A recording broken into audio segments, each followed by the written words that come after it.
नमस्कार स्टूडेंट। आज हम बात करेंगे सी के अंदर जीसीडी कैसे कैलकुलेट किया जाता है। जीसीडी का मतलब ग्रेटेस्ट कॉमन डिवाइज़र। ओके, मतलब कोई भी दो संख्या दे रखी है आपकी, ठीक है, उन दोनों संख्याओं के अंदर ऐसा कौन सा कॉमन सबसे बड़ी वैल्यू है, ठीक है, जिसका भाग अपन दोनों संख्याओं के अंदर जाता हो। ठीक है, तो यहाँ पर हम इसका एक इम्प्लीमेंटेशन, लॉजिक इम्प्लीमेंटेशन भी है, प्रोग्राम भी हम इम्प्लीमेंट कर रहे हैं। ठीक है, तो देखिए किस तरह से है ना। तो बहुत सिंपल सा, जैसे hash include stdio.h, hash include console input output, void main। अब देखिए हमें जनरली इंटीजर नंबर्स होंगे सारे। जैसे मान लीजिए एक संख्या हमारे पास है, नंबर 1 ले लिया, n1 ले लिया, एक हमारे पास n2 ले लिया। ठीक है, इस तरह से जैसे जीसीडी का हमें निकालना है तो जी ले लिया हमने, है ना। और एक हमें वहाँ पे जिससे डिवाइडर करेंगे हम बार बार, ठीक है, लूप भी चलेगा उससे की मदद से, तो उसके लिए हम आई वेरिएबल यहाँ पे ले रहे हैं। ठीक है, clear screen.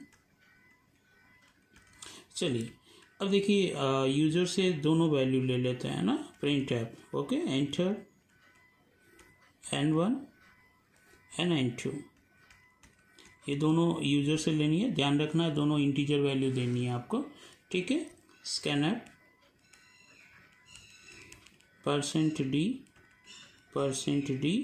Address of n1 और एड्रेस ऑफ n2। ठीक है, ये एड्रेस है आपका, है ना। तो इस तरह से हमने दोनों वैल्यू यहाँ पर यूजर से हमें एक्सेस करना है। ठीक है, अब देखिए यहाँ पर जीसीडी हम कैलकुलेट कैसे करेंगे। ठीक है, हमें सबसे बड़ी संख्या, ग्रेटेस्ट, दोनों संख्याओं के अंदर ऐसी संख्या जो सबसे बड़ी है और जिसका दोनों में डिवीजन है ना कंप्लीटली जा रहा है, आपका भाग जा रहा है, वो हमें निकालना है। ओके, नाम ही है GCD, greatest common divisor.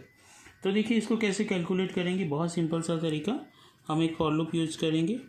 For I की वैल्यू हम यहाँ पे 1 रखेंगे। ठीक है, आपको ये ध्यान रखना है। अब ये जो आई की वैल्यू है वो n1 और n2 दोनों से क्या होनी चाहिए, छोटी या बराबर होनी चाहिए। बड़ी होते ही यहाँ पे लूप को टर्मिनेट करना है। तो ये कैसे होगा, तो देखिए कंडीशन हम कुछ इस तरह से देंगे कि i less than equal n1, and operator use कर दीजिए, और i less than equal n2, और यहाँ पर i को इंक्रीमेंट कर दीजिए। ठीक है, इस तरह से, तो ये i आपका इंक्रीमेंट हो जाएगा।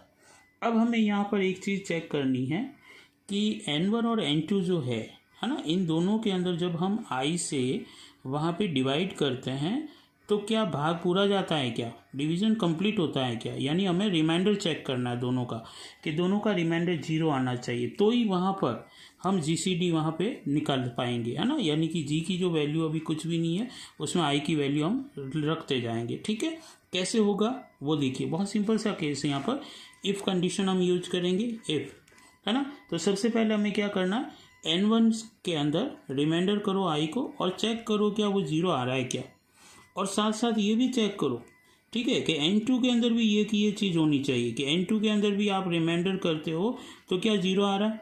यदि इन दोनों केस में 0 आ रहा है तो वहाँ पर जी की वैल्यू क्या कर दो आप, आई की जो भी वैल्यू है वो वहाँ पे उससे में रख लो।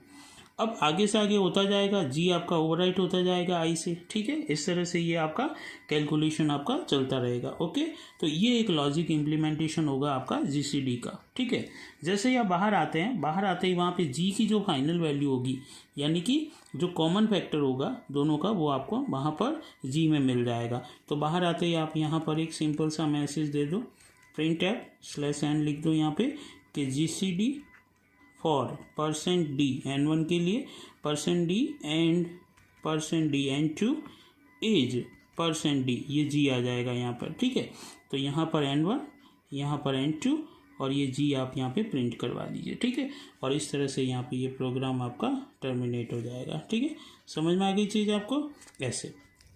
तो हम यहाँ पर एक नॉर्मल सा कोई भी एग्जांपल लेके चलते हैं। ठीक है, जैसे सपोज कीजिए प्रोग्राम के लिए यहाँ पर हम ट्रेसिंग ले लेते हैं आउटपुट। जैसे प्रोग्राम स्टार्ट हुआ, enter n1 and n2। Okay, message आ गया यहाँ पर कि enter n1 and N2। Okay, जैसे एक वैल्यू दे दी आपने 4, N1 में स्पेस दिया, ठीक है, और स्पेस देके दूसरी वैल्यू आपने दे दी 10, इस तरह से। तो ये देखिए यहाँ पर मैं बना देता हूँ N1 वेरिएबल जिसमें 4 है आपका, ये N2 वेरिएबल जिसमें 10 है, और ये G जिसमें अभी कुछ भी नहीं है, ठीक है, ऐसे। तो देखिए अकॉर्डिंग टू प्रोग्राम है ना कैसे काम होगा यहाँ पर। तो जैसे 4 और 10, तो प्रोग्राम स्टार्ट हुआ, I1 बना, ठीक है, I1 है आपका, तो सबसे पहले चेक हुआ 1 लेस देन 4, है ना, ये देखिए 4 है यहाँ पर, तो 1 लेस देन 4 मैं यहाँ बनाते भी जाता हूँ, 1 लेस देन 4 कंडीशन ट्रू हुई, ठीक है, एंड, ठीक है, यहाँ पे दूसरा क्या है आपका 1 लेस देन, यहाँ पर हो जाएगा आपका 10, ये दोनों कंडीशन ट्रू है तो ट्रू, एंड ऑपरेटर कहता है दोनों ट्रू हो तो ट्रू, जैसे ट्रू हुआ अंदर आए, N1 रिमाइंडर आई, है ना, तो N1 में कितना है 4 है, तो 4 के अंदर जब 1 का भाग देंगे तो सक्सेसफुल 0 आएगा, बिल्कुल आएगा, ट्रू। और यहाँ पर भी 10 रिमाइंडर आई है, यहाँ पे भी आपका क्या होगा 10 में जब 1 का भाग देंगे तो रिमाइंडर 0 आएगा, यस, तो जी के अंदर आ जाएगी आपकी वैल्यू, क्या आ जाएगी 1, ठीक है, कंडीशन ट्रू 1 आ गई। फिर यहाँ से वापस से हुआ तो आई आपका क्या होगा इंक्रीमेंट होकर आई बन जाएगा 2, ओके, आई जब 2 बना चेक हुआ 2 less than 4 condition true, and यहाँ पर 2 लेस देन 10 कंडीशन ये भी ट्रू, वापस यहाँ पर आए, यहाँ N1 कितना है आपका 4, ओके, तो 4 रिमाइंडर 2 0 आ रहा है, बिल्कुल ट्रू, और यहाँ पर वापस से हुआ 10 रिमाइंडर, यहाँ पे भी 2, ठीक है, तो ये भी रिमाइंडर 0 आ रहा है, हाँ आ रहा है सब, तो जी के अंदर आई की वैल्यू, यानी कि आई की वैल्यू यहाँ पर 1 हट के यहाँ क्या बन जाएगा 2, फिर वापस से आई इंक्रीमेंट होगा 3 बनेगा, 3 लेस देन यहाँ पर होगा 4 कंडीशन ट्रू, यहाँ पे 3 लेस देन 10 कंडीशन यहाँ पे भी ट्रू, ट्रू होते ही दोनों ट्रू है तो अंदर आ गया, यहाँ पे 4 है, 4 रिमाइंडर कितना हुआ 3, 0 नहीं आ रहा है, कंडीशन फॉल्स, यहाँ N2 10 है, 10 रिमाइंडर 3, यहाँ पे भी 0 नहीं आ रहा है, कंडीशन फॉल्स, तो ये पार्ट एग्जीक्यूट नहीं होगा, इसलिए जी के अंदर 2 है तो 2 ही रहेगा आपका, ठीक है। फिर आई प्लस प्लस होगा आपका, तो आई 4 बनेगा, 4 less than equal 4, yes true, यहाँ पर हुआ 4 less than equal 10 condition yes true, दोनों ट्रू है, अंदर आ गए, यहाँ पर N1 में 4 है, 4 रिमाइंडर, यहाँ पर आई की वैल्यू 4 है, देखिए क्या 0 आ रहा है, नहीं आ रहा, ठीक है, नहीं सॉरी आ रहा है यहाँ पे, है ना, कि 4 रिमाइंडर 4 है, बिल्कुल आ रहा है, कंडीशन ट्रू, ठीक है ना, मतलब 4 में 4 का भाग दिया तो सक्सेसफुल तो 0 आ रहा है, हाँ आ रहा है, कंडीशन ट्रू। यहाँ पर आए 10 रिमाइंडर 4, 10 में 4 का भाग दो, रिमाइंडर आपका नहीं आएगा वहाँ पे 0, तो ये फॉल्स हो गया, तो एक कंडीशन ट्रू है एक फॉल्स है, तो जी के अंदर वैल्यू वैसे की वैसी आपकी 2 की 2 रहेगी, कंट्रोल यहाँ नहीं आएगा, यहाँ पे पहुँचा, यहाँ से आई प्लस प्लस हुआ, आई बना 5, कंडीशन देखिए 5 लेस देन N1 कितना है 4, 5 लेस देन 4 कंडीशन फॉल्स, और यहाँ पर हुआ आपका 5 लेस देन 10 कंडीशन अभी भी ट्रू है, लेकिन एक भी कंडीशन यहाँ पर फॉल्स हुई, सीधा कंट्रोल बाहर आ जाएगा।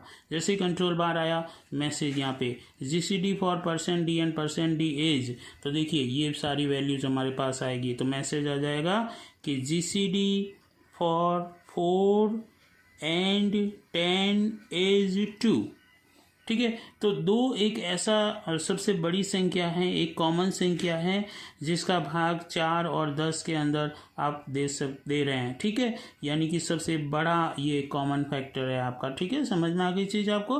तो इस तरह से हम GCD कैलकुलेट कर सकते हैं। तो GCD कैलकुलेट करने का एक बहुत ही सिंपल सा लॉजिक है ये आपका, ठीक है। तो इस तरह से आप क्या कर सकते हैं, किसी भी कोई भी नंबर है आपका उसका GCD आप कैलकुलेट कर सकते हैं। जैसे मान लीजिए 4 और 6 दिया और आपको ये कहा कि 4 और 6 का है ना कॉमन फैक्टर निकालिए, ग्रेटेस्ट कॉमन डिवाइजर निकालिए आप, है ना, तो आप इसी तरह से करेंगे तो देखिए 4 और 6 का भी करीब करीब आपको 2 ही मिलेगा, ठीक है।